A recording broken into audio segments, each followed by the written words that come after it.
পড়ে নাই, ওরা নিউটনের থার্ড ল জানে না। এই চাকরির ভয় কিন্তু আমরা করি না, চাকরির ভয় করি না। আমাদের মধ্যে ডাক্তারদের মধ্যে একটা কমন সেইং আছে যে আমাদের পক্ষে না আসলে অথবা অনেক সময় বাড়াবাড়ি হয়ে যায়, মফস্বলে অনেক রিপোর্ট করে যেগুলো আমাদের অনুকূলে যায় না, আমরা বলি হলুদ মিডিয়া। আবার অনেকে বলে কসাই ডাক্তার, এগুলো কিছুই না, কিন্তু এগুলো হচ্ছে আমাদের পেশার মধ্যে বিভাজন সৃষ্টি করা, আর কিছুই না। পেশায় পেশায় ঝগড়া লাগাই দেওয়া, তারপরে এই অবৈধ সরকার ক্ষমতায় আসীন থাকবে, এইটা হচ্ছে তাদের কূটকৌশল। আপনারা এই ব্যাপারে সতর্ক থাকবেন। আপনাদেরকে অবশ্যই ধন্যবাদ জানাবো। মিডিয়া যদি না থাকতো তাহলে বেনজিরের খবর আসতো না, মিডিয়া যদি না থাকতো তাহলে এই যে ছাগল কাণ্ডের ওই লোকের নাম আসতো না।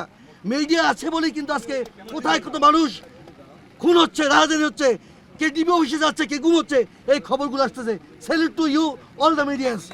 আপনারা এই বৃষ্টির মধ্যে এসেছেন, আপনাদেরকে ধন্যবাদ জানাই। ধন্যবাদ জানাই আমার পিছনে যে অজস্র ছেলেমেয়েরা এসেছে, তোমাদেরকে ধন্যবাদ জানাচ্ছি যে তোমরা আমাদের ছোট্ট একটা মেসেজে, ছোট্ট একটা খবরে এখানে ঝাঁপিয়ে পড়ছো, বৃষ্টি দিনে এসেছো। এরপরে আমরা আরো যে কর্মসূচি ঘোষণা করবো সেখানে তোমরা থাকবে আমি আশা করি। পুলিশদের জন্য বলতে চাই, পুলিশ সব পুলিশ কি খারাপ? এই পোশাক পরলে, আমি পোশাক পরেছিলাম সেনাবাহিনীর, পোশাক পরলে অনেক লিমিটেশন থাকে, অনেক বাধ্যবাধকতা থাকে। সেনাবাহিনী নামার পর আমি শুনলাম সেনাবাহিনী গুলি করবে না, কিন্তু সেনাবাহিনী ঠিকই যাত্রাবাড়িতে গুলি করেছে। কেন কেন করেছে? নতুন যে চিফ অফ আর্মি স্টাফ এসেছেন, ওনাকে অ্যাসাইনমেন্ট দেওয়া হয়েছে, উনি যদি এই কাজটা না করেন, ক্লিন না করতে পারেন, ওনার চাকরি থাকবে না। এই চাকরির ভয় কিন্তু আমরা করি না, চাকরির ভয় করি না। আমরা এখানে যারা এসেছি সরকারি চাকরি দেখে এসেছি, বেসরকারি চাকরি দেখে এসেছি। আমার এই বইটা আমি জব করি, আমি জানি যে কোনো মুহূর্তে আমার চাকরিটা চলে যাবে, তারপর এসেছি। কারণ এই যে রিয়ামণি মারা গেছে, এই যে আবু সাইদ মারা গেল, তারা কারা? হুইজ আবু সাইদ? আমার ভাই, আমার বায়োলজিক্যাল ভাইরা, কিন্তু আমার ফাংশনাল ব্রাদার। সেই ভূখণ্ডের মানুষ, সে বাংলাদেশের স্বাধীন মানুষ। ডাক্তার সজীব মারা গিয়েছে, আবার আমার এক ডাক্তার হারিয়ে গেছে বেশ কিছুদিন ধরে উত্তরবঙ্গের এক মেডিকেল কলেজের। এইগুলো জিনিস আপনাদের পত্রিকার মাধ্যমে, আপনাদের মিডিয়ার মাধ্যমে আপনারা হাইলাইট করবেন। রাতে আমাদের পলিটিক্যাল লিডাররা ঘুমাতে পারে না, আমাদের ছাত্ররা ঘুমাতে পারে না, তারা বাসায় থাকে না। আপনারা দেখেছেন যে নাহিদকে কিভাবে মারছে, নাহিদের পায়ের উপর একটা পেপার দিয়ে ওর পুরো থাইয়ে গ্লুটের রিজনে মেরে লাল করে দিয়েছে। তারপর আবু সাইদকে দিয়ে এই স্বীকৃতি দিয়েছে যে আমরা সব কিছু প্রত্যাহার করলাম। ওইভাবে প্রত্যাহার করলে কি প্রত্যাহার হয়? এইটাকে প্রত্যাহার বলে, এইটাকে প্রত্যাহার বলে।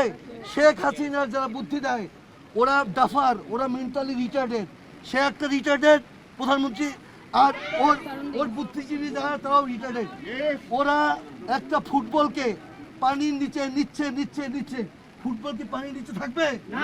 ওরা নিউটন পড়ে নাই, ওরা নিউটনের থার্ড ল জানে না যে একটা অ্যাকশন করলে একটা পাল্টা রিয়াকশন হবে। সেই রিয়াকশন আমরা দেখাই থাকবো, আমরা সেই লোক। এবং সেনাবাহিনীর ইউনিফর্ম যেহেতু পরেছিলাম, চিফ অফ আর্মি স্টাফকে উদ্দেশ্য করে আমি বলতে চাই, এই ইউনিফর্মের যে শপথ নিয়েছিলেন, দয়া করে এই শপথ রাখবেন। আমাদের প্রধানমন্ত্রী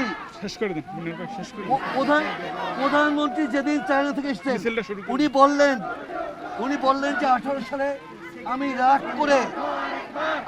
করে এই কোটার যা মেনে নিতাম। আপনি কি শপথ করেছেন রাগারাগির জন্য, মানবাভিমানের জন্য, নাটক করার জন্য? না, কাজী আপনার শপথ আপনি ভঙ্গ করেছেন। প্রধানমন্ত্রী থাকার আর কোনো যোগ্যতা আপনার নাই, আপনি অসুস্থ, আপনি বিকারগ্রস্ত। আপনার এই মুহূর্তে গদি থেকে চলে যাওয়া উচিত। ক্ষমতা আর্মিকে দেন অথবা তত্ত্বাবধায়ক সরকারকে দেন। সকলকে ধন্যবাদ জানাচ্ছি।